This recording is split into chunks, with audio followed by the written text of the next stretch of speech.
No,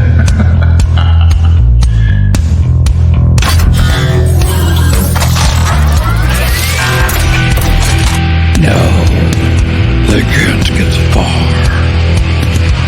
Escaping the realm of darkness. The paranormal guys are on a quest to find the answers to the hard questions of where the normal meets the paranormal and the weird, and where the natural meets the unnatural. So grab your holy water, call your mama, and get ready for the Paranormal Guys podcast. Hello there, everyone. This is Neal with the Paranormal Guys podcast. And this is Steve. And that is Steve, my co-host, my buddy, my pal, my chum. And today's date is 11/13/2022. This recording will be coming out on December 8th of 2022. Tonight's subject will be Bigfoot. We have Mr. Barnaby Jones, Steve.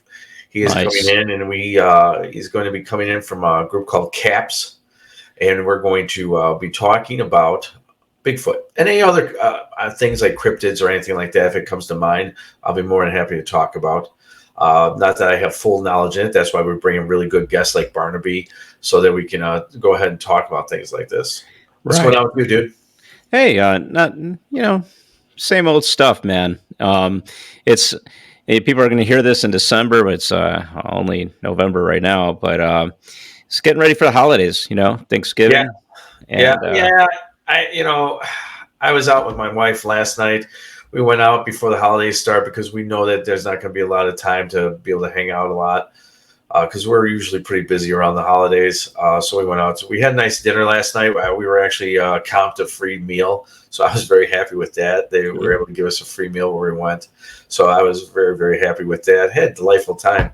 I had a steak and lobster. And what else did I have? I had some bread and water. Okay. No, that's nice. That's a good meal, man. Yeah, you're in our season, the haunted season, our tours is done. Yeah. We were busy. We were so busy, man. Mm-hmm. And it was an amazing season. We had so many photos that were found. Right. Of unknown anomalies, if you shall call it shadow people. We've never came across that many anomalies. There's something in Archer Woods, man. That's where the majority of all of them are at. I'm I'm going to tell everybody right now. What I want to do is when it comes January, I believe there's something there. I believe there's something inside Archer Woods Cemetery.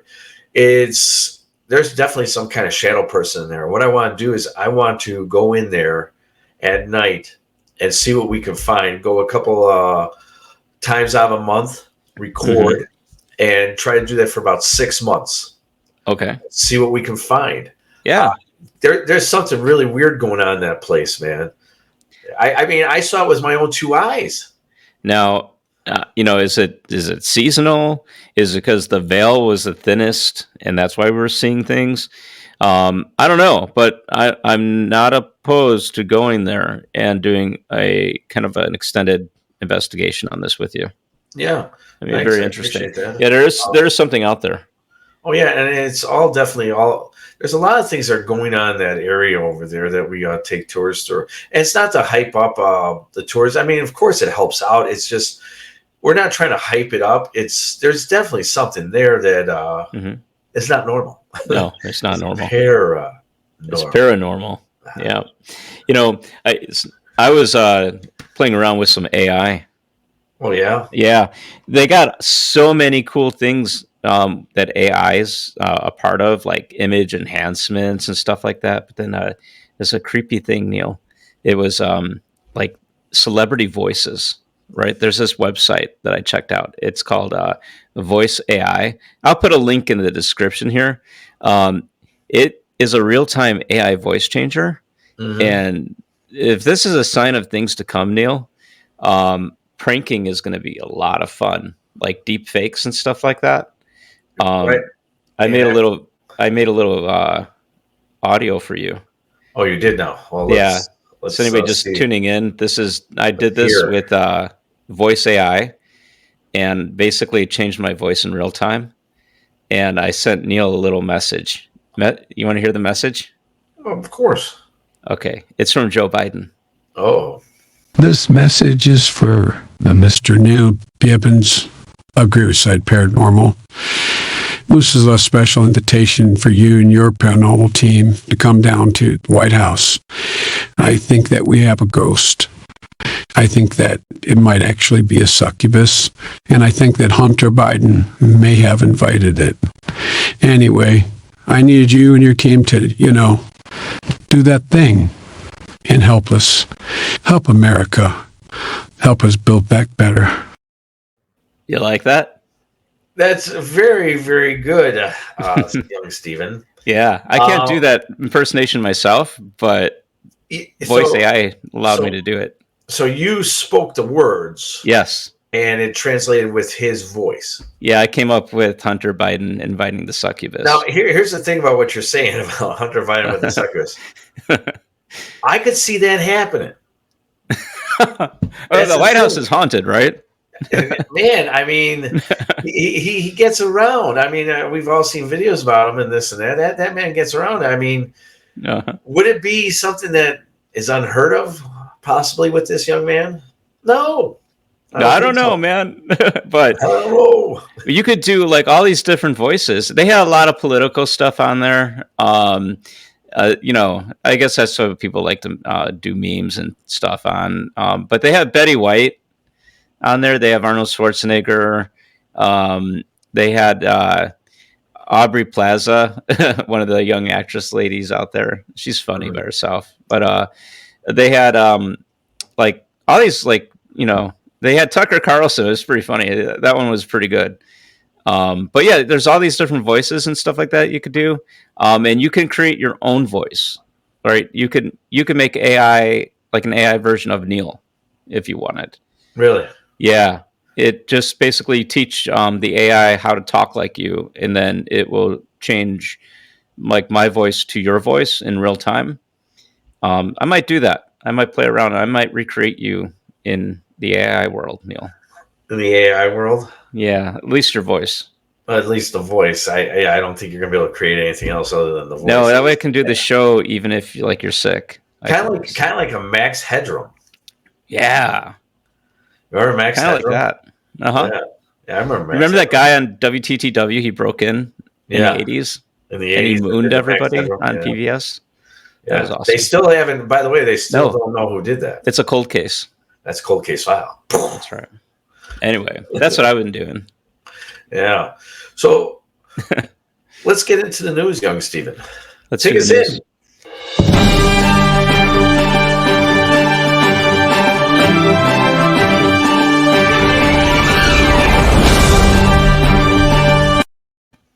So this article here, this has to deal with Star Wars. Okay, 2 California bakers create a life-size Han Solo out of bread.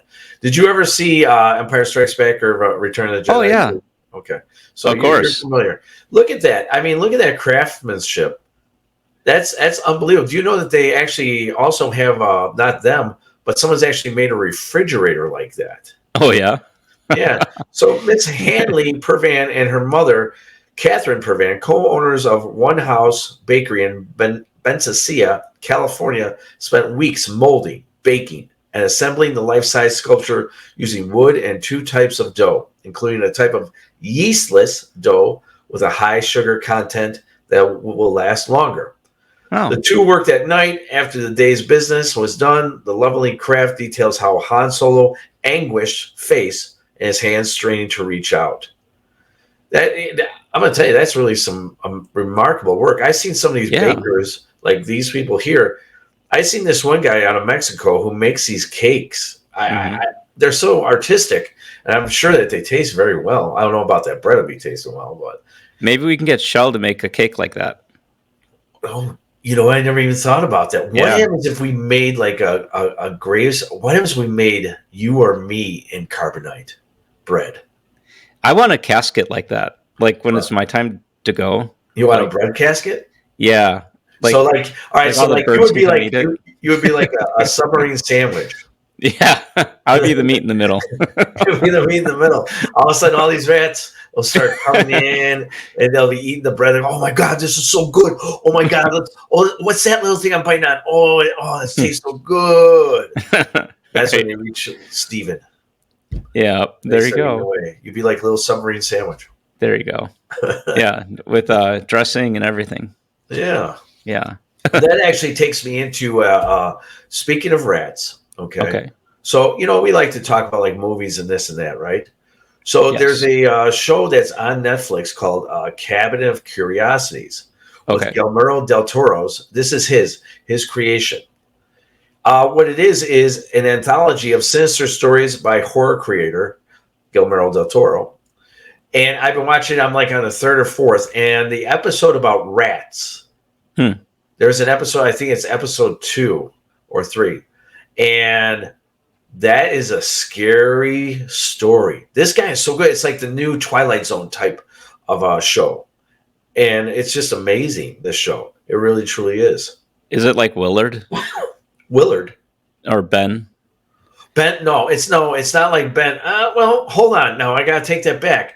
But I don't want to give too much away. Okay. I haven't seen it yet. There's a big rat. Okay. He's So like the master rat? But yeah, like the master rat. Okay. I guess the master, like, what's his name on Teenage Mutant Ninja Turtles? Oh. Yeah. Splinter, Master Splinter, Master Splinter. That I'm going to tell you, I recommend Cabinet of Curiosities. If you can get a chance, watch that show. That is a really, really good show, man. If you can So it's on Netflix, you said? yes. Once again, Okay. Cabinet of Curiosities, very good Okay. show. Cool. I'll have to check it out. I haven't really watched anything lately. I know that you mentioned Dahmer on a couple podcasts ago. I haven't gotten around to it yet, but Cabinet of Curiosities looks probably more up my speed. I don't like that. I don't like stuff that's based on true stories that is like gruesome, and it's too soon for Dahmer. Too soon. Oh yeah, that Dahmer. I'm gonna tell you, man. Like I said on the last broadcast, I turned off like after 2 or 3 episodes. It's just there's something just not right about it. I mean, I love the actor. I like that guy who's an actor, but other than that, I just can't. Right. I just can't handle another it. 150 years. Maybe in I'll 150 years. Yeah. Too soon. Too soon. So sometimes things happen too soon, and this gets into my story of bringing your loved ones back through AI. And I found this story because I was kind of poking around with the voice AI. But there's some scientists who claim to be able to create your loved one, like a digitized version of them, and create like a virtual reality environment where you can interact with your deceased loved one. But it's basically AI impersonating their voice, impersonating their look. And they had this lady, kind of a sad story, a lady out of Korea. Her 7-year-old was diagnosed with a disease that gave the kid like 1 week to live after being diagnosed. And so there's a sudden shocking loss for the woman. And then she had been grieving for 3 years. And she met with this documentary in Korea called Meeting You. And they gave her a chance to reconnect with her deceased, like a digitized daughter, a digitized version of her 7-year-old daughter who died in 2016. It looks like a really cool documentary. It is translated into English as well. But yeah, it brings up some questions, right? Some philosophical questions. I know I asked you, Neal, we were kind of talking about what is a ghost? And is this science creating a ghost, not to be confused with the soul, right? But like in a sense, it's kind of like a residual, like a computer version of a residual haunting. Well, yeah, but like you said, it's an impersonation. Right. So that's what it is. Okay. I don't know how I feel about stuff like this, but I understand people grieving. I understand it. And sometimes they want to reach out and they want to try to talk to loved ones. Like we've had on some of our tours, people have tried to use some of our equipment to Right. reach out to loved ones. Mhm. And I understand that feeling of that. But this is an impersonation. And I think that things like this is me saying this, Mhm. I think this could run into a lot of psychological problems for people as well as Right. emotional problems Yeah. when you start presenting stuff like this. Because some people are going to start thinking, I think somehow or another the ghost got in the machine. Right. And somehow or another, just like, like on some of these spirit boxes, maybe that was the voice of Ma. Right. So I would really, really be very careful, some of these companies that are doing this, about people's emotions and their thinking on this, because someone could really go mad. Right. Well, you were talking about on our tours. You do a little segment, types of hauntings, and on the tour, we talk about the residual haunting. Right. It's a playback. Right. It's stone tape theory. Right. Right. And things will play through time. And when I initially read this article, I was thinking about it, comparing it to a residual haunting made up by a AI. But then when you said impersonation, what type of haunting does an impersonation, Neil? Well, actually, A demonic. a residual haunting does an impersonation, right? But so does demonic. They pretend to be a little kid. Sure, I see where you're going with this. You see, and that's on certain hauntings. There's a fine line between each and every one. I really do believe that. Where there's a difference between an intelligent haunting, a demonic haunting. Maybe there is a fine line between a residual haunting and a demonic haunting. But that's why you have to keep working at it to try to figure out what's going on and take it apart a little bit. Right. I mean, some people think that AI is like demonic in itself. Like that might be a way that demons are trying to come into our reality through AI. Well, and so I really wouldn't put it past something like that. Right. Why not use the tools of this day and age to manipulate the minds and the souls of people? Right. What's the best way? What the majority of all of us do? We all look at our damn phone, and we all are on these entertainment things. And I'm someone who does it. I'm not innocent, right? But could it manipulate things? Yeah, but we talk about that, especially when I go to people's houses. I explain the things how there's manipulative spirits. Can they work through electronics? Yes. Yep. If that's the question you're asking, I'm giving the answer. Yes. Yeah. So I think buyer beware. Buyer beware, but also beware. Maybe go see a psychiatrist before you start doing these things. In the old days, we went to a priest, and we kind of like, we bury people. We have a ritual. Mourning is tough. I mean, this poor lady.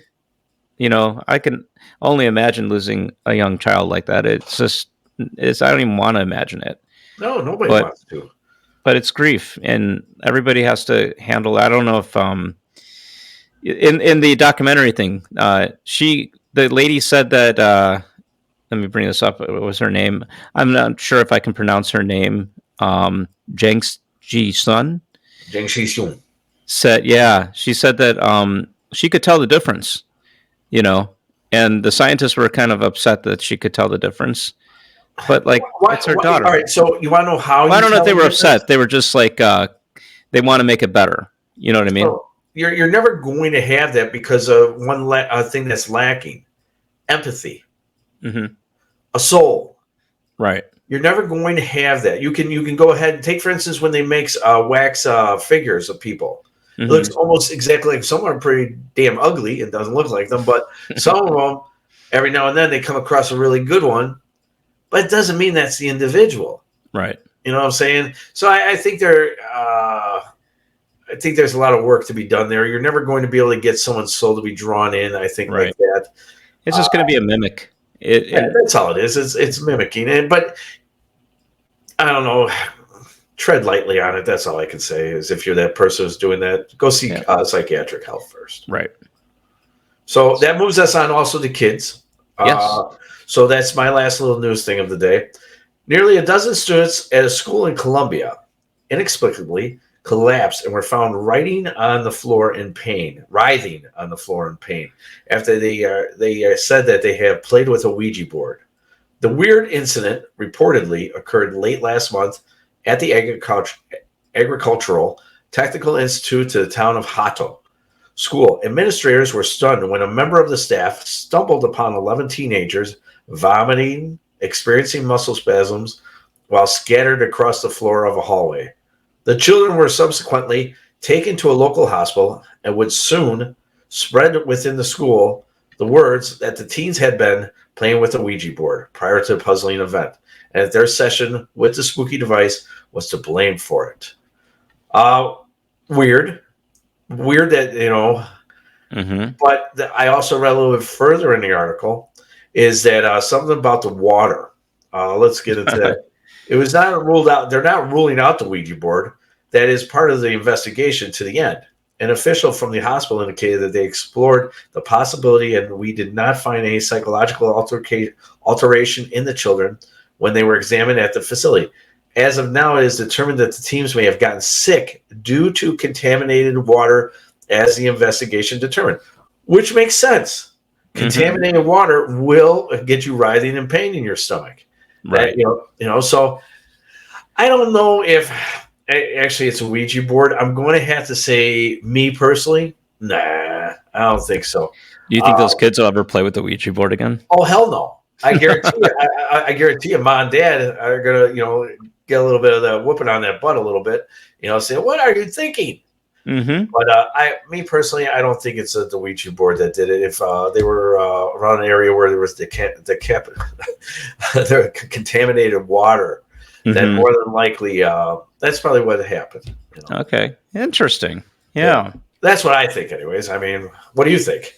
I mean, unless there was, and they said they ruled it out, right? There was nothing on the Ouija board, right? They're saying they're not ruling it out, right? It's just, like no psychedelic acid or something. You never know these kids today, man. Wiki sticks, Drop a little bit of marijuana and formaldehyde. Don't try this at home, kids. No, don't do this at home. Yeah. But stop giving them ideas. Huh? Stop giving them ideas. No. Don't plant that seed, Neil. No, kids don't need ideas today. Yeah. They got TikTok. That'll be taking us into our subject and our next guest. We're going to be talking to Mr. Barnaby Jones of CAPS. And so we welcome you into Bigfoot. Boo. But first, here's a word from our sponsor. Okay. Hey, boils and ghouls, it's spooky season again, and Graveside Paranormal is ready to give you the best tours that we can give you. Come on out this year, starting on October 8th, and we have a special tour coming out. Other than our nightlife tour, we have the Monks Tour, which will be on the 22nd, the 28th, and 29th for the first time ever. Monks Gates is going to be opened up for us, and we're going to be able to go in there and tell you all the wonderful, scary stories. So come on out if you want to have a good time and get a little spooky. Boo. And now, back to the Paranormal Guys podcast. All right, we're back from the messages from Graveside Paranormal and the Paranormal Guys podcast. Today, we are going to be talking with Mr. Barnaby Jones, founder and lead investigator for CAPS, Cryptids, Anomalies, and the Paranormal, and a podcast host of Whispers from the Dark. Welcome in, Barnaby Jones. Come on in, Barnaby. How are you today? How's it going? I'm Barnaby, good. Doing good. It looks like you're from Wisconsin, right? That's correct. Yep. Are you a Green Bay fan? Do you follow football? I know. I'm not a fan of football. No. My Bears. I'm a football guy, and my Bears lost, and it looks like right now the way I'm looking at it is Green Bay is going to might beat the Cowboys today in overtime, so that actually helps your state. I hate the Packers, by the way. Why? Here, I like Aaron Rodgers, man. He's good as hell, but I hate the Packers. Oh boy, I just had to say that. So Barnaby, I have a couple of questions for you, of course.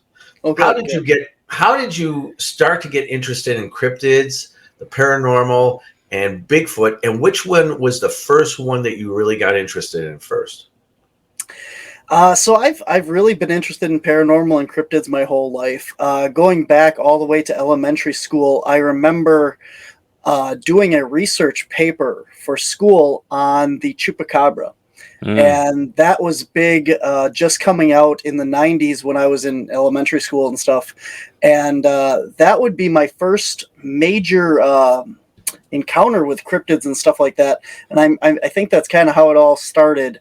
And I started doing more paranormal investigating and stuff like going to graveyards and that throughout high school, middle school, and that. And then I ended up doing a haunted house, like a Halloween attraction haunted house in an actually haunted building. And I did that for 3 years. And we did a lot of investigating there after we'd shut down for the night or when we were doing construction and stuff throughout the year. But it wasn't until I went up to the Hayden Adventure in Upper Michigan and I met Craig Sulk and his wife Barb Sulk that really got things rolling with the Bigfoot stuff in that area. And right after I met those guys in late 2019, I merged the paranormal side of my life with cryptids, and I got a whole team together, and that's how we started CAPS. Okay.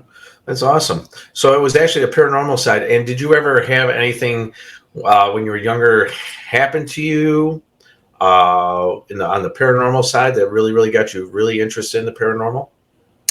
So I haven't been asked that very often, actually, and I don't get to tell this story, but there's 2 things that I remember prior to doing the haunted house stuff and everything like that. Back in school, I went to this cemetery, and one of the first things I remember is I saw this green fire coming out of a gravesite. And I thought like somebody had like one of those different color fire sticks. Yeah, the fire sticks. Yeah, I know which one. They sound like Lowe's or Menards. Yeah. Yeah, right. And I thought, okay, so somebody lit a fire in the cemetery, and I got closer and closer to this, and when I got up on it, it just disappeared. Wow. There was nobody there. There was no fire, but it was this green fire underneath a tree in the back of the cemetery. That's probably one of my first 2. My second one is the high school I went to. There's a staircase that comes straight down towards the front of the entry to the school, and you turn and you go back away from that, and there's a pair of double doors and this hallway. And I'm walking down towards those doors, and I see this girl walking towards me in what I can describe as like period clothing. She was definitely not like modern looking, like she belonged at the school. Right. And as I went through the one door, she was coming through the other, and she disappeared. Okay. Wow. Yeah, so those are probably my 2 first experiences with the paranormal. So you saw a full-fledged floating apparition. Yes. Wow. Sorry. If anybody was with Ghostbusters knows that. So one of the other things is, would you say your thing is more that you have more interest in Bigfoot than the paranormal, or would you say paranormal than Bigfoot? Well, I classify myself as a cryptozoologist. So my focus on the team is cryptids, Bigfoot, monsters, chupacabra, lake monsters, stuff like that, the animal side of it. Our whole team, Cryptids Anomalies Paranormal Society, every person on the team focuses on a unique area of study. So we have mediums, we have paranormal, we have, ufologists, we have all these different people. And by focusing on our each unique areas of these things, when we investigate things like the Bigfoot topic, we can bring in the Fae lore, the UFO side, the paranormal, all that stuff under one umbrella, instead of just focusing on what we're comfortable with as a person, or each of us having to cover all of these different areas. But like I said, I am primarily cryptozoology, but I do everything. So. Okay. All right. So we're going to be talking about Bigfoot tonight. Let's talk about Bigfoot, of course. What are your thoughts on the Patterson-Gimlin film in 1967 in Northern California? Do you believe it's a real film, or do you think there was some kind of foolery going on? Well, I've gotten to meet Jeff Meldrum. I've read his book, him and Doug Hychek's book, The Sasquatch Legend Meets Science. And for anybody that gives me that question, I tell you the same thing. If you have not read Sasquatch Legend Meets Science and I mean, that book will put to rest any doubts that anybody should have on that topic, because it goes into far more detail about that film than anybody would ever care to know from a scientific point. Sure. For just the sake of this argument, there's one of the things in there talks about this bulge on Patty's leg. And they actually went to a doctor and said, what could this be? And he said that it was like a hemorrhage that females get after they've given birth. And it is something that actual humans get and stuff. And the doctor says, I correct it on humans all the time, and that's what this is. So here's this very minuscule detail on the Patterson-Gimlin film that this doctor is able to say, well, this is very common for females that have given birth. So we know that, or we possibly know that Patty, the subject of the film, had given birth and was a mother based on this little detail. I mean, we could talk for hours and hours on why this film is, the real deal, why the subject is what it is, but that's, go read the book. Yeah, no, I hear you. You know what? Me personally, I believe it. I do believe that film there is very real. Steve, let's pull up pictures of it really quick. Yeah, actually, I think I have the film, like a short clip of it. And then I can have some pictures too. He's going to be able to put it in AI right now. Yeah, kind of obsessed with AI stuff right now. Pictures and voices and stuff like that. It's kind of fun. Anyway, but here's the original video, I believe. History of Bigfoot hunting happened to a longtime investigator by the name of Roger Patterson. In October of 1967, he and a friend were in the Bluff Creek area of Northern California to investigate a reported sighting of two creatures. Suddenly his horse shied as a large creature stood erect from behind a log where it had been drinking from the creek. Patterson grabbed a 16-millimeter camera from the saddlebag and jumped from the back of the rearing horse to take the following pictures. Let's hear in Patterson's words exactly what happened that day. As I walked across the sandbar, I was able to get some fairly good footage of it. It turned a couple of times and looked at us, and as it turned, it seemed to give me the impression that it didn't want anything to do with us. It didn't run, it didn't act scared, but yet it acted leery of us. Patterson thought that he had proved once and for all that the creatures existed, but he found that even the film was in question. As a result, the footage was submitted to... Okay, so that's the original film that they used in the documentary. The way, Steve, if you can pull up the picture for a second. Yeah, I know that there's been other scientists that have done this. Steve's going to have this in. Is this the AI version? No, this is the original, Neil. All right, that's the original. Let's put it in AI for a second. Yeah, they got these programs that you keep seeing all over the place. So we'll enhance your picture. And I'm like, we got to do this with Bigfoot. But this is the result. It's not super much different. It's a little maybe clearer, but yeah. Now the thing is that this is 1967, okay? And with the AI, even though you can see it in the original grainy thing, those are breasts.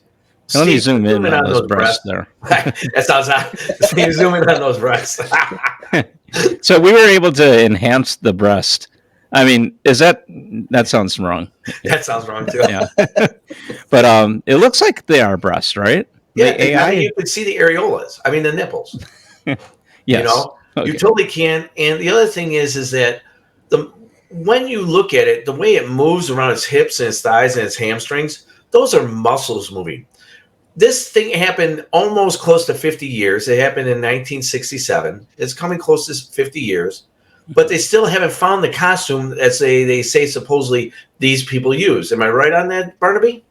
That's correct. Yep. There's been no costume found or anything like that. Mm-hmm. And would you agree with me that those are muscles moving, and the way that his flow is with his arm, or she possibly, the flow with the way the arms move, the gait. If there was a suit, there'd be an off balance. Would you agree?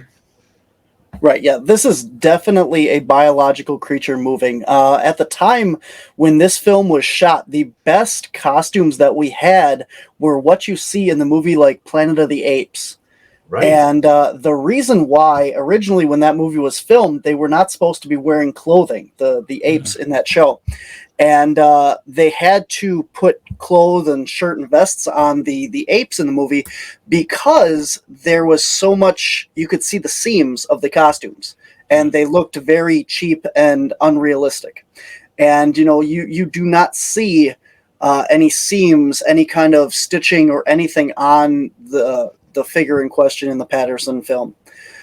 There's much clearer video and footage of that film out now that they've been able to get than what you showed. But I am interested because I have not seen the footage that you showed here with Roger Patterson speaking. In fact, I've never actually heard him talk about that. So that was really interesting. Oh, okay. Yeah, it's pretty grainy, but that's been around for like a long period of time. I remember when I was, I think, even when I was in my teenager years, I remember there was a film that was out. I remember we saw some film as kids about this, but I remember that. But the other thing that I want to notate, pull up that picture one more time, Steve, please. You like that picture, don't you? Oh, I'm digging it. I'm digging it. Take, for instance, the butt, okay? Now, talk about. Wait, you're looking at the breast and the butt. No, the breast and the butt there. No. Now, that looks more like a leathery type skin. Would you agree? Well, yeah, I would say so. If these animals are out there living in the wilderness and stuff, they don't have cushy couches or anything to sit on. So anytime that, your elbows, your hands, your buttocks and stuff, that's going to rub on the rocks and other, substrate that you're sitting on. So it's probably very likely that there isn't hair back there. Right. Yeah. The way I looked at it, because Steve was telling me, he goes, I think I see a harness or something like that. Well, it looks like a strap going across the butt cheek. But that's from the AI enhancement. We don't know if it's a relic of the AI or if it's something that it actually enhanced. No, but it makes sense what Barnaby's saying. I mean, these animals, these creatures are sitting on rocks and wood and trees. Of course, it's going to rub on them. And, like you said, it's going to look a little bit different. Neil, look at under the arm. Mm-hmm. Which one? Is it carrying like a cylinder? What arm? Oh, so okay. It would be the right arm. And back of it, going back, and right where the bicep would be, right underneath it. Is that looks like hair, like okay, like a little bit of mage on the. Okay. It's not like a cylinder. Okay. Oh, because I was seeing a shadow underneath it, and I thought. I see what you're saying. If he did, the way that it's moving its arms, that thing would eventually just fall out. Right, it would. Yeah, it's interesting. Yeah. Again, who knows? This is, the original is here, and it's, it's a blur, right? Now, Barnaby, was there another picture before this timeline that's around that's of a Bigfoot? Was there one ever made before this one? Not to my knowledge, no. The other information and stuff that we had prior to this was more the footprint evidence and stuff. In fact, it was Jerry Crew that originally got the first what was deemed the Bigfoot footprint in the newspaper, and where the name was coined, he cast these original footprints that could possibly even be from Patty, the Bigfoot in question. And those footprints were what drew Roger Patterson and Bob Gimlin out to Humboldt County to go look for Patty. Okay. And after the first time that they filmed it, did he ever see the Bigfoot again? Not to my knowledge, no. And what about anybody else that was part of that party that day? Did anybody ever say that? The only two that were out on that expedition were Roger and Bob. Okay. Is that them right there? That's it's Jerry. Jerry Crew? Or it's the cast. At least that's what okay. That's what Google's telling me anyway. Yeah. Love that Google. So Steve, you got a question? Yeah. Why haven't there been any high quality type of evidence ever recorded? I get like people are out and about in the forest, and it's kind of a fast thing, and high def cameras that are portable are kind of a newer thing and everything. But a lot of people are out and about nowadays with their smartphone that can take pictures in the dark. My question, I guess, is why don't we have any more high quality type of evidence? And do you think that we're going to be getting some having people equipped with such equipment nowadays? Well, as far as my team goes, we don't go out in the woods without GoPros strapped to us at all times. So Right. but we're out there looking for them. And I know a lot of the other investigators that are also have similar, thing. The average person that goes out into the woods, the hunters or, the hikers and stuff like that, they don't expect to come across these creatures. And the amount of time it takes you to register what is happening, what you're seeing, reach for your phone, take it out, open your camera and take a picture, that thing is long gone. Right. And it is not the first thought that's going to pop through your head when you encounter them. The majority of your sightings are roadside crossings. So when you're driving, you see these creatures crossing the road in front of you. So it's a really good idea for everyone that's interested in this subject to go out and get yourself a decent dash camera. Because if everybody that had these sightings had a dash camera, we'd have a lot more footage available than we already do. Yeah, now, go ahead. I'm sorry. As far as do we have any other high quality pictures out there? There is a ton of Bigfoot photographs, video evidence. Now, some of it that is out there isn't the best quality, and some of the best quality stuff is not necessarily, reliable as to where it came from. But I think there's a lot more evidence out there that people have trail camera images, dash camera videos, security camera videos, and stuff like that people just aren't releasing. I have personally seen a couple photographs that I know aren't really public. I know Cliff and Bobo from Finding Bigfoot talk about on their show all the time that they've seen these videos and stuff and trail camera pictures that are just as good quality as the Patterson-Gimlin footage. But the problem is people aren't putting this out there for a couple reasons. One, they don't want the ridicule. They don't want people to say, be the person that, saw a Bigfoot. Nobody's going to believe me. You're going to get ridiculed for it and stuff like that. And number two, if these things are happening on your property where you're getting them on security camera or, something that is, habitually in the area, you don't want these people coming onto your property and bothering you about looking for Bigfoot. You don't want, the average person just driving up and down your road all day. Look at the areas that do have these sightings. How many people go out there and frequent these areas? Once you have that out there, these people are going to flock to those areas, to try and, see one for themselves. And people don't want that. No, yeah, I know. You make complete sense on that. Take, for instance, we just did a show on Amityville, and a lot of the new owners of that house, they don't want a bunch of people going out to where that house is. I mean, people in the area, they all have to go to the store and this and that. Nobody wants to see big crowds of people, so I totally understand. And the ridicule thing, I've been subject to that before because in the beginning, I would put out certain photos, and then you would get people going, "Oh, you're full of such and such, and this and that. You're on bull, blah blah blah." Why even deal with it? Why even have to try to explain? It's up. That's why when I do post things, I say it's up for you to decide. I'm not going to say what something is. You decide. You can go ahead and talk about it.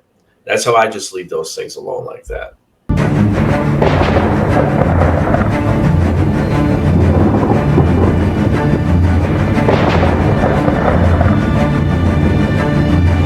Attention, all lost souls. It's time to get into the shadows with Shell.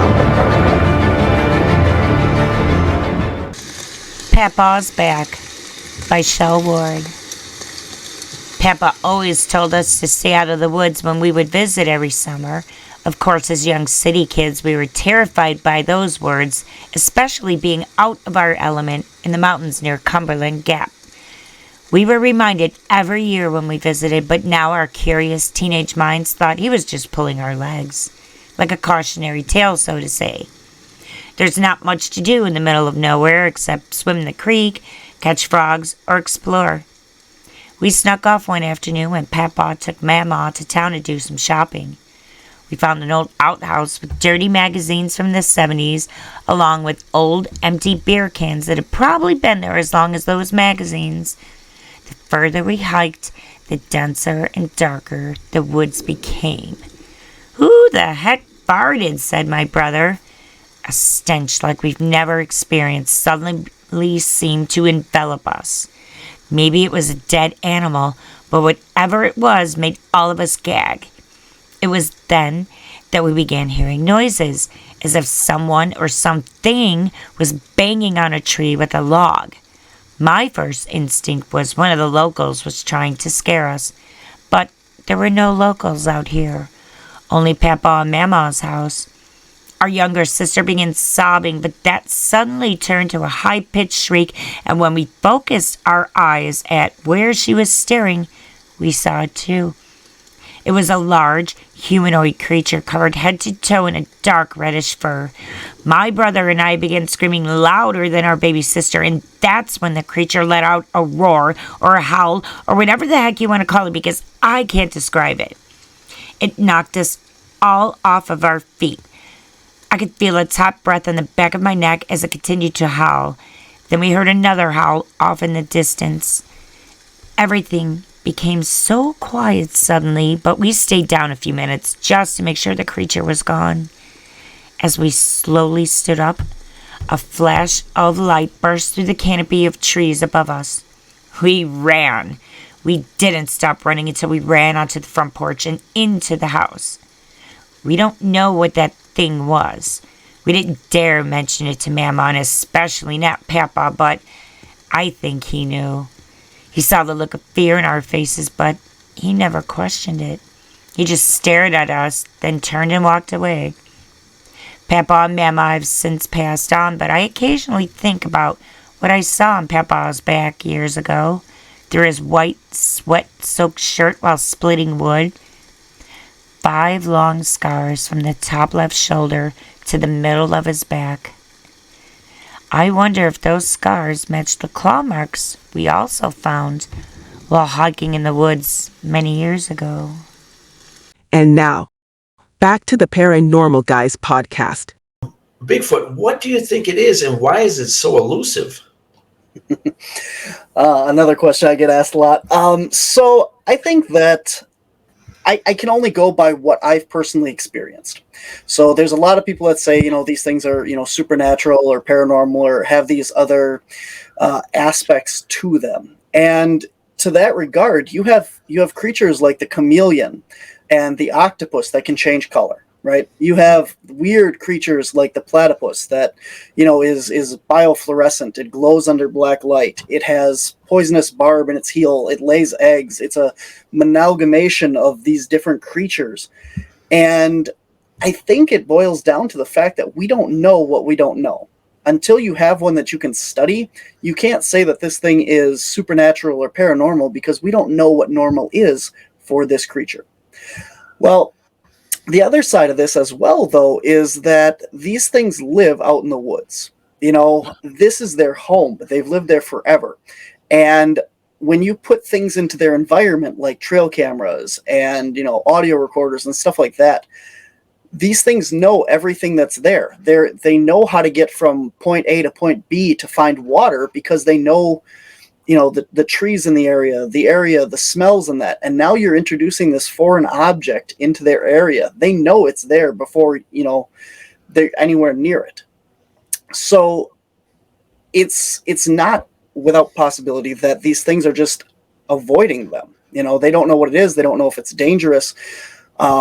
There's a study of tigers out in Asia, and they're trying to get trail camera pictures of these things. And they found out that the tigers, an animal that we know a lot about, we've studied them, you can see them in zoos, they go up and instead of walking in front of the trail cameras, they'll come up behind it, reach around, and claw the crap out of that camera to knock it off the tree. So this is a known animal that we know is out there exhibiting this behavior.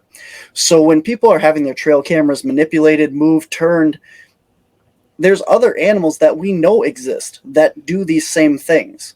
So to say that, a Bigfoot is supernatural because it can find these trail cameras or avoid them and stuff, that's not supernatural. That's just knowing your environment, that knows what's around you at all times. Makes sense. Makes really good sense, actually. What about the thought that maybe some Bigfoots could be interdimensional? What do you feel on that? I don't rule out anything, with as much stuff that I've experienced, and like I said, cryptids, anomalies, paranormal, we do everything.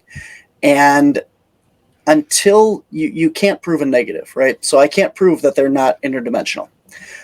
From my own experience, I believe that they're flesh and blood. Whether they're here all the time, I don't know. But if they're not here all the time, why are people seeing them eating or foraging or living or nesting? I mean, they got to live here, at least 50%, if not more, of their time.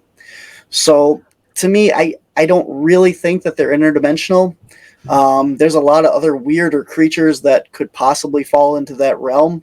But I think Bigfoot, Sasquatch is more of a, ancient hominid or a relative of ours. Okay. So there's talk about Bigfoot not only just having big feet, being tall, being hairy, the screams that people have recorded, but we've heard that from some people that they have the ability to secrete a stench, an odor. Have you heard about that? And if so, can you tell us a little bit about that? Right. So it's very similar to like being scared. That they secrete this aroma, and this is also found in other great apes like gorillas. It's typically the males will secrete this. It's kind of like a territorial defense, kind of, so that they know, there's another male in the area. They're getting that scent out there.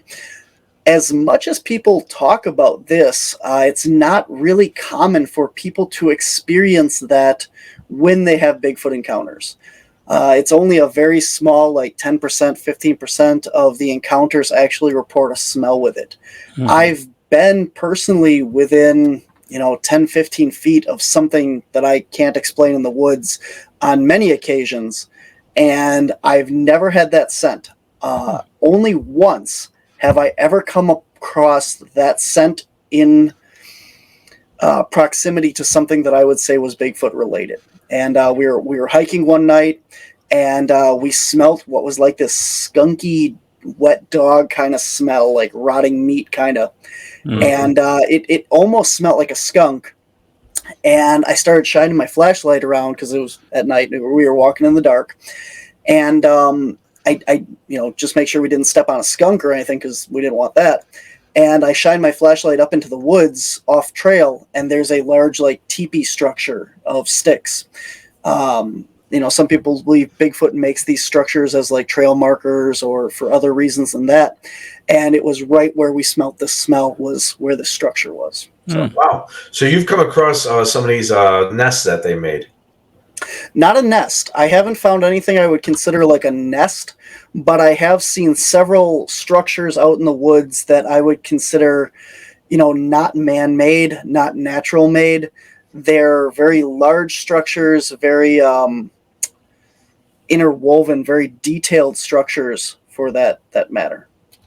And now there's a sound that they make. Do you mimic that sound to try to lure them in? We do howls, we do whoops. Occasionally, it depends on where we are. Typically, if it's a new location that we're researching, we don't want to do that. We just go out there and kind of document what we see and what we hear. After we're familiar with the sights and sounds and that in the area, we do calls and whoops and other like tree knocks and stuff like that to try and elicit responses based on what we've heard in that area. Okay. Steve, before you get into your next question, I just have another question for him. Where in the world, or just the United States, is probably the largest population of Bigfoot, do you think? Probably British Columbia and Pacific Northwest. Okay. And that go ahead. There have been sightings in every state in the United States aside from Hawaii. Really? And you guys get a lot in Wisconsin. Mm-hmm. Wow. Illinois has quite a few sightings as well, right? So, yeah. Yeah, I not did many find. people- Oh, sorry. Go ahead.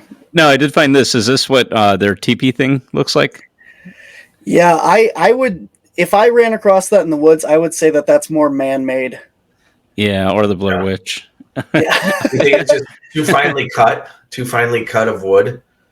Because theirs would just be breaking up wood, right? It's very what you'd consider like bushcraft. So when I Okay. come across these structures in the woods, my first thing that I look for is to see if there's any like human sign there. Is there any garbage? Is there any like sign of a fire or anything like that? And then the second thing that I look for is if this thing could have like a tarp over the top of it to shield it from the weather. And because that's a lot of what this bushcraft is, if you can shelter out there in the woods and stuff, and that structure that you just showed, I would say is more of like a man-made teepee than Right. something that was constructed by an animal or something. So here's I'm trying to get another photo up here. That's more human made, right? Correct. Yeah, that's Yeah. what I would say. Yeah. Gogo's lying to me. I'm like Bigfoot TP, and I'm getting these things. Yeah, Guys dressed up in suits running around. right. Have you ever seen the 2021 Michigan? I think we did kind of show you this pre-show. I'm gonna play this, and then I just want to talk a little bit about it. Give me a sec to find that. So we have this video that was taken in Michigan. I don't have the exact. It was lake. around 2021 last year. Right. Yeah. And here I'll just play this. It's crossing a lake. Now we'll be able to talk over it. I took the audio out, but actually, let me pull it up this way. That way we can kind of pause it.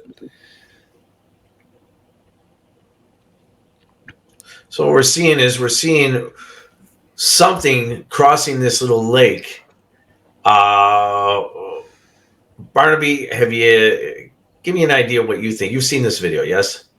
Yeah, I have seen this one. I've heard people talk about it, saying that it looks like it's carrying like an infant, like against its chest. It definitely looks like whatever is in the video is carrying something. It has very weird arm, like it's kind of like hanging down like this in the front there before the video zooms in. It's really weird, and it almost looks that where you're pointing there almost looks like the arms are on backwards, kind of like something's like a embracing chicken or something, where something's embracing the supposed Bigfoot. Yeah, Maybe it got injured and healed weird. I don't know. Here's what I personally, unless we get a better enhanced photo, I'm thinking it might be someone in a camouflage outfit crossing the lake. Because go back a little bit, Steve, the way that you were pointing at that, what looks like an arm, what happens if that's just not material off of a suit, a camouflage outfit, a little bit bigger? Camouflage outfits, the ones that drape over you, are a little bit bigger than you. Now, he's in the water, so of course it's going to get wet. And if he was out for a long period of time hunting, maybe there was some rain, which means it would be hanging off of him. Would you guys kind of agree with that? That's possible. It looks like the whole thing is more like one color. Yeah. And to be like camouflage, though, you wouldn't have the one color. It would be more like the trees, where you kind of got the. That's an interesting frame right there. Yeah. Now that's different. We didn't even see that one. Is there any way you can zoom in on that, Steve? No, I'm not able to. It actually looks like a fat dude carrying a dog. It looks like a fat guy in a G-string. Yeah, carrying a dog. I'm like this. I'm like I don't remember seeing that.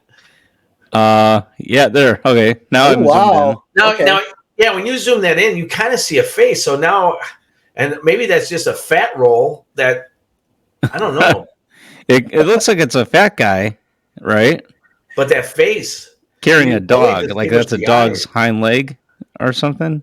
Yeah, over it does. In that frame, it looks more like something front to front that would be being carried. whether Right. it be a dog or, like they said, another juvenile. But that could be why you're seeing, or I was seeing like a weird arm, because that could have been the hind leg there. Yeah. Right. Yeah, that's It doesn't my look thing on the hairy. door. Like, it doesn't look like a full of hair either. I don't know. See, like if you zoom in just a little bit more, I'm actually thinking that it's got two. And let me explain: is that it looks like with its left arm, it's cradling underneath on the butt part of maybe an adolescent Bigfoot right there, and the head is behind the large Bigfoot, the mother Bigfoot. Like if like someone's carrying a child, always lays its head on the shoulder, and then in the middle there, you can see in the middle there where it almost looks like a little head between the right arm and where the wrist is, going towards the clavicle. I'm taking that as the front arm of what we would consider like the infant. Yeah. It's now that was dumb of me to say. If you had the arm like this across, it's like holding on to the mother's arm and looking more towards the camera. And the more you look at that, that's an unusual face. Mm-hmm. Yeah. I just wish we could get something like, I mean, the Gimlin film, that's really good if you ask me for its era. But if we could just get something, and like you said, there are people out there who have things that are much better. I wish we could see some of those. Those would be really good. So what if you came face to face with a Bigfoot? Have you ever come face to face? I have not. The closest I have personally gotten to seeing one is through thermal, and I believe that I've been probably within 10 to 15 feet of one at night in the dark. I've been growled at, and I've put thermal on it, and I couldn't see anything. So there was something there that growled at me that I could not see. I've also felt things walking through the brush behind me, very heavy footfalls to the point where the ground actually shook underneath me. So there was a very large animal very close to me, but again, I didn't see it with my own eyes. Do you think that the only way that we can capture one is that we would have to actually kill one? I believe that there have been killed ones. I just found online this past week there was a semi-truck that they show a semi-truck hit this creature, and you can see the entire front of the semi-truck is destroyed, and there's what looks like a Bigfoot laying underneath the front of the semi. Wow. So were they able to find the rest of the body? Well, the whole body would be there. It's laying in front of the semi-truck, kind of like pinched underneath it. But where these bodies are, you hear a lot of stories of truckers that have hit them. There's been people that have seen them on the side of the road and pulled over thinking it was a person, called the police, and the police came. And where these bodies are, I don't know. Do Bigfoot, is that species, do they typically bury their own dead? That is a theory. Okay. For as many, so pretty much, if you have, for population's sake, if there is one Bigfoot for every bear out there, you only have, a couple hundred per state at most. And if these things are living, between, 30 to 60 years, you're only going to have one die off every couple years of natural causes. Mm-hmm. Now, they could, when an animal knows it's close to death, they go off, they hide, they seclude themselves somewhere. And when they do that, you're never going to find them. If they do happen to die of natural causes, from sickness or injury or something out in the open, how many times have you run across a bear skeleton out in the woods? It's not something that's going to happen. Very quickly, any remains that are out in the woods get naturally consumed by foxes, coyotes, wolves, bears. And then once the larger predators are done, you have the birds that come along and pick the rest of it clean, and then the bugs. And then what's left of the bones that don't get carried off, dragged off by the larger predators as well, get consumed by things like porcupines that eat them for the marrow. And the calcium, even deer eat bones for the calcium and stuff for their antlers. So any skeletal remains of any animal that are left out in the woods are very quickly consumed. Now, is a Bigfoot a carnivore or a vegetarian? You think? Omnivore. They're very. It depends on where they're able to find food at the time. A lot of people believe that, when food is ample during the spring and the summer months, when you have the berries and the other stuff like that, the mushrooms and that, they will be more vegetarian and eat that stuff. And then only when the vegetation is gone and they can't find it during the winter would they switch over to, the possibility of eating roadkill or the possibility of hunting deer or other small game. Okay. Steve, I believe you had another question. Yeah. So, what do you think it would take to have conclusive evidence? Will it take, a body? Will it take? What will it take to have conclusive evidence of Bigfoot, so that it's no longer a cryptozoological animal, but an actual animal we recognize scientifically? And do you think that'll happen in our lifetimes? So, in order to prove any animal's existence that is alive, you need to have a body. That is just the way science works. They have to have the type specimen, the pelt, some part of that body that they can prove that it exists. That is the only way that modern science is going to be able to prove the existence. But once you have that evidence, you're going to be able to get funding to research them more in a open, scientific way. Right now, it's a lot more acceptable to talk about Bigfoot, in modern science, and that. But there's still the skepticism and, like I said, the ridicule of that these scientists don't want to touch the topic. There are very few that are researching it in a scientific level at universities and stuff like that. But, like I said, if there are bodies out there, and what has happened to them, we don't know. Now, a lot of people go down the whole road of the, conspiracy theory of the government covering it up. Right. And you can take that much simpler than this huge government conspiracy and just say that, if the government is covering this up, if they know that they exist and they're actively trying to keep this down, the reason being is that there's three things. Number one is if they admit that the Bigfoot is out there, you're going to have a massive amount of people saying, well, my husband, father, mother, brother was out in the woods, went missing, and this thing probably took it. You knew it was out there, and you didn't do anything about it. You're going to have all these missing 411 cases and all these angry people at the government accusing them of, being these monsters out in the woods now. Number two, you're going to have the flip side of that is, well, you're going to have all the people that aren't going to go out in the woods anymore. You're going to have the loss of revenue of the hunters and the national parks and all that. On the flip side of that, though, you're going to have all the people that are going to go out there with, weapons and stuff out there trying to find these things, hunt them, and, be out in the woods looking for them. So the government doesn't want that either. And then when it all boils down to is money. Because, look at what happened with these other endangered animals that they've proven are in locations in that. We can't get them to admit that wolves or cougars live in certain areas of the world. And now you want them to admit that these other animals are out there. Your logging industry, your new home development, all of that stuff is going to get shelved because they're not going to be able to go out there, and you're going to lose all that money, all that revenue of these places that they can't sell and profit off of. So at the end of the day, why haven't we discovered Bigfoot? It all boils down to money. Wow. Didn't think about that. You know what? I'm going to ask you one last question. You, Barnaby Jones, if you were, I don't know if you've ever rattled it around into your brain, how would you capture a Bigfoot?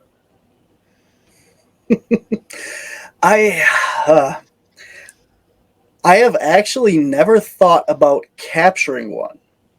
I do have thoughts of what would happen if we ever hit one with a vehicle or came across a dead one or a live one for that matter. I do have plans in place of how we would handle that as a team and who we would alert and stuff like that. And for the security of those information, if we ever did, I don't let that information out. But I've never thought about capturing a live one, actually. So Do you think I do you think that they are violent, or do you think they're passive? I think they're passive. I don't believe that they would hurt you in the woods unless you provoke them. You don't hear a lot of story. Well, because people don't come back, I suppose. But you don't hear a lot of stories of They come people back, man. being attacked. All the stories that you hear of people being attacked or having rocks thrown at them, etc., is the hunters that have shot at them or have gotten too close to where these creatures are hunting or fishing or something like that, that you're impeding on their hunting territory, their resources. All right. Well, I have to say, man, you're a very interesting dude on this subject. I enjoy it. I actually enjoy it. And actually, I would love to one day with you, if that would ever be possible, come to Wisconsin and go on one of these things with you. I think that would be so cool. How would you capture one, Neal? How would I capture one? Yeah, I'm curious. What do you think? You want to know how? Because I think you have a road trip in mind now. So what I would do is I would get a Chicago style beef sandwich and I tie it around my neck. and I'd run around the woods in the area where they're supposed to be, and I need you with a net. All right. The minute that he grabs a hold of me and starts going for the neck, you got to grab him, dude. You just got to grab him. Am I saving you or the sandwich? The sandwich got started. Yeah, to save the sandwich. Well, Barnaby, I do appreciate you coming on. Do you have anything that you want to plug, dude? Oh, well, I was going to mention earlier, you're talking about Bigfoot in Wisconsin, and a lot of people don't realize how many sightings and stuff are out here. And there's a lot of reports that we get in our own state. I got two things. If you've had a sighting, if you've seen one, if you've heard anything, tell somebody. On our website, wisconsincaps.com, you can submit an anonymous report. You don't even have to put your name on it if you don't want to, but just give us the location, the year, as much information as you can put into that report, because the people that are interested in these topics, even if we don't go out to that location, even if that location has been years ago, it still is a data point on that map that allows us to track movements. And it allows us to figure out where these things are and when. So any report that we have, even in other states, my team works with people around the country. And if my team can't get out there and investigate, I just had a report from Georgia and I forwarded it on to the local group down there. So even if we can't get out there, any report helps, any information. And on that note, we have our research team has a brand new series out on Paraflix, and it's exclusive to there. It's called On the Trail of Undiscovered Beasts, and the whole first season is all Bigfoot in Wisconsin. So every episode is a different case that we've worked in Wisconsin. There's stories, there's research, all kinds of cool stuff, but it's all from Wisconsin, and it really shows how much activity we have in our state. So it's on Paraflix streaming, and we also have other shows as well on YouTube, and then my two podcasts, Whispers from the Dark and Monday Morning Monsters. Now, Paraflix is kind of like Netflix, but it's paranormal, correct? Correct. Yep. It's all paranormal. Now, can people get an app on their phone for that, for Paraflix? Yep, you can download it. You can stream it on your Roku. You can get an app on your phone. It is $3.99 a month, which is very cheap, and it's like $30 a year or something if you buy it all at once. The link is on our website to subscribe to it, and if you use CAPS10 as a promo code, you get 10% off your first 3 months or something of your subscription. Cool. All right, cool. That's Mr. Barnaby Jones from CAPS. Once again, dude, I appreciate you coming out, and I hope that we're going to be able to talk to you again in the near future. Steve, You got anything left to say? This is very interesting. I'm not sure that beef sandwich thing is going to work, Neal. That's not going to work out, maybe DJ. All right, well, this is Neal with Graveside Paranormal's The Paranormal Guys, and that's Steve. Say goodbye to everybody, Steve. Bye, everybody, Steve. And as always, boys and girls, boo. Boo.